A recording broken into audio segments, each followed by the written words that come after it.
Hello friends, my kitchen my રેસિપીમાં આપનું સ્વાગત છે। આજે આપણે ગુજરાતીનો સવારનો સ્પેશિયલ નાસ્તો એટલે કે ભાખરી શીખીશું। ભાખરી બનાવવા માટે આપણે રોટલીનો લોટ લેશું। રોટલીના લોટમાંથી પણ આપણે સરસ એવી ભાખરી બનાવી શકીએ છીએ। તો બધી ટ્રીક અને ટિપ્સ સાથે આજે આપણે આ રેસિપી શીખવાના છે। રેસિપી સારી લાગે તો લાઈક અને વધારે ને વધારે શેર કરજો। અને જો તમે મારી ચેનલ ઉપર નવા હોય અને મારી ચેનલને સબસ્ક્રાઈબ ન કરેલ હોય તો સબસ્ક્રાઈબ કરી બાજુનું બેલ બટન દબાવવાનું ભૂલશો નહીં, જેથી કરીને તમને મારા નવા વિડીયોનું નોટિફિકેશન મળતું રહે। તો ચાલો હવે આપણે ભાખરી બનાવવાની શરૂઆત કરીશું। ભાખરી બનાવવા માટે સૌપ્રથમ આપણે 1 વાટકા જેટલો ઘઉંનો લોટ લેશું। તો અહીંયા આપણે જે રોટલીનો લોટ લેતા હોય છે તે જ આપણે ભાખરી બનાવવા માટે લેશું। હવે તેમાં 1 ચમચી આપણે જીરું એડ કરશું, અડધી ચમચી મીઠું એડ કરશું। મીઠું અને જીરું એડ કર્યા પછી હવે તેમાં આપણે મોણ માટે તેલ ઉમેરશું। તો અહીંયા આપણે 3 પાવરા જેટલું તેલ લેશું, એટલે કે 3 મોટી ચમચી તેલ લેશું। તેલ ઉમેર્યા પછી હવે લોટને સારી રીતે આપણે બાંધી લેશું। તો પહેલાં આપણે લોટમાં સારી રીતે આ રીતે તેલનું મોણ આપશું। તેને ચેક કરવા માટે આ રીતે આપણે હાથમાં લોટ લેશું। જો આ રીતે મુઠ્ઠીયું રેડી થાય તો પરફેક્ટ મોણ, લોટમાં સરું એવું મોણ લાગી જાય એટલે આ રીતે પાણીનો છંટકાવ કરી અને આપણે લોટને બાંધવાનો હોય છે। તો થોડું થોડું પાણી હાથમાં લેતું જવાનું અને લોટને બાંધતું જવાનું। લોટ હંમેશા કઠણ રહે તેવો લોટ આપણે બાંધીશું। લોટ નરમ થઈ જશે તો ભાખરી આપણી સારી એવી બનશે નહીં। તો હંમેશા એ વાતનું ખાસ ધ્યાન રાખવાનું કે જ્યારે પણ પાણી નાખો ત્યારે પાણીનો છંટકાવ કરી અને લોટને બાંધવાનો। આ રીતે થોડું થોડું હાથમાં પાણી લઈ અને લોટ ઉપર ઉમેરતા જવાનું અને લોટ બાંધવાનો। આટલા લોટને બાંધવા માટે ફક્ત અડધા ગ્લાસ જેટલું પાણી જરૂર પડશે। તો અડધા ગ્લાસમાં લોટ આપણો સરસ એવો કઠણ બંધાઈ જશે। 2 મિનિટમાં લોટ આપણો સરસ એવો કઠણ બંધાઈ ગયો છે।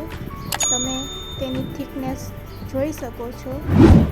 બસ હવે આમાંથી ડાયરેક્ટ આપણે ભાખરી બનાવીશું। તો ભાખરી બનાવવા માટે આપણે ગેસની ફ્લેમને ચાલુ કરી તેના ઉપર આપણે તાવડીને ગરમ કરવા મૂકી દઈશું। આ બાજુ આપણે લોટમાંથી નાના એવા લુવા લઈ અને વેલણની મદદથી તેને વણી લેશું। આ રીતે આપણે હળવા હાથેથી વેલણ ચલાવતા જઈશું અને નાની સાઈઝમાં ભાખરી રેડી કરશું।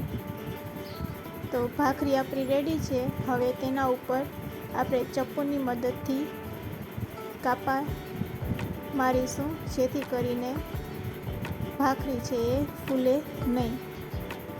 એ જ રીતે આપણે બીજી ભાખરીને પણ સારી રીતે વેલણથી વણી લેશું અને ચાકુની મદદથી તેના ઉપર પણ કાપા લગાવી લેશું। હવે બંનેને આપણે શેકી લેશું। તાવડી આપણી સરસ ગરમ થઈ ગઈ છે। તો બંને ભાખરીને તેના ઉપર આપણે શેકી લેશું। હંમેશા જ્યારે પણ ભાખરી બનાવો ત્યારે આપણે તાવડીનો જ ઉપયોગ કરશું। તો આ રીતે એક બાજુ ભાખરી શેકાઈ જાય એટલે તેને તવેથાની મદદથી પલટાવી લેશું। હવે બીજી બાજુ આપણે તેને ચડવા દેશું। બીજી બાજુ પાકી જાય એટલે ફરીથી તેને આપણે પલટાવી લેશું. વચ્ચે વચ્ચે આ રીતે આપણે ચેક કરતું જવાનું. એકાદ મિનિટ પછી ભાખરી આપણી શેકાઈ જશે તો તેને આપણે બીજી બાજુ પલટાવી દઈશું. હવે કપડાની મદદથી તેના ઉપર આપણે આ રીતે ભાર દઈશું, જેથી કરીને તે એકદમ સરસ ક્રિસ્પી બનીને રેડી થશે. ખાવામાં સોફ્ટ અને જોવામાં એકદમ ક્રિસ્પી લાગશે. તમને હું નજીકથી બતાવું છું. તો બસ આ રીતે આપણે બધી ભાખરીને લોટમાંથી તૈયાર કરી લેશું. ઘણા લોકોની ફરિયાદ હોય છે કે ભાખરી બનાવતા વખતે અમારી ભાખરી છે એ એકદમ પોચી બને છે. તો જો આ રીતે તમે ભાખરી એકવાર બનાવશો તો સરસ તમારી ભાખરી છે એ ક્રિસ્પી બનશે અને ખાવામાં પણ ખૂબ જ મજા પડશે. તો આ રીતે એકવાર જરૂરથી ટ્રાય કરજો. બધી ભાખરી આપણી રેડી છે. તો હવે તેને આપણે સર્વ કરીશું. રેડી છે આપણી ગરમા ગરમ ભાખરી.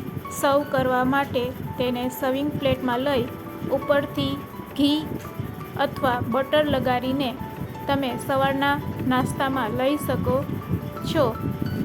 આ ભાખરીને આપણે સવારમાં નાસ્તા તરીકે ચા સાથે અને અથાણા સાથે ખાવામાં ખૂબ જ મજા પડે છે. તો રેડી છે આપણી ગરમા ગરમ ભાખરી. સર્વ કરવા માટે આ ભાખરી કેટલી ક્રિસ્પી રેડી થઈ છે તેને તમે આ રીતે ચેક કરી શકો છો. તો એકદમ સરસ ક્રિસ્પી અને સોફ્ટ ભાખરી રેડી છે સર્વ કરવા માટે.